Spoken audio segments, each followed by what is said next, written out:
बरे सरदारने कधी स्वार्थपोटी आणि कुचकं कामं केल्या नाहीत आणि स्वार्थपोटी कुठली कामं करत नाहीत. करून देत की सत्ता आहे त्यासनी.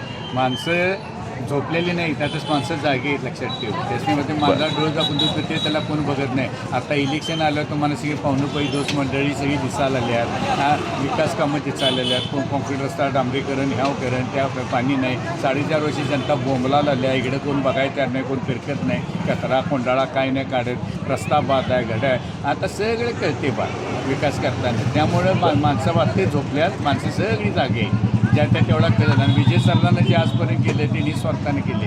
हां पद असलं नसलं तरी माणसांच्या कॉन्टॅक्टमध्ये ओळख पाळख दाखवल्या, माणसांच्या सुखदुःखात जातोय, अडचणीला जातोय. हां जनतेला माहीत आहे. त्यामुळे लई टेन्शन घ्यायचं नाही. देणारा देव आहे आणि माणसानं मला माहीत आहे सरदार काय चीज आहे ती. आणि हे कोण काय करते.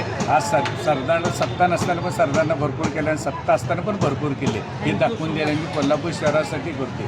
कधी कुचकी भूमिका केली नाही. दुश्मन जरी असले तरी त्याची कामं केली आणि द्वेषापोटी केलेलं नाही आहे आणि स्वार्थापोटी काहीच करत नाही. त्यामुळे लई विचार करा नाही. आपला विजय प्रभाग 7मध्ये आपण शटून मारायचा. जनता आपल्या पाठीशी एक टेन्शन घ्यायचं नाही. एवढं सांगतो. माझं एवढंच पद मला कशासाठी पाहिजे. माझं सुंदर कोल्हापूर मला करायचं आणि कोल्हापूरचं नियोजन करायचं का होत नाही. याला करायला प्रशासनाला पद पाहिजे. म्हणून पद असल्यामुळे प्रशासनाला धाडव धरून कामं करून घेता येईल. त्याच्यासाठी स्वार्थासाठी मला पद नको आणि घेत नाही. पद माझ्यासाठी मी पदासाठी नाही आहे. विजय साळुंखे सरदार. जय हिंद जय महाराष्ट्र.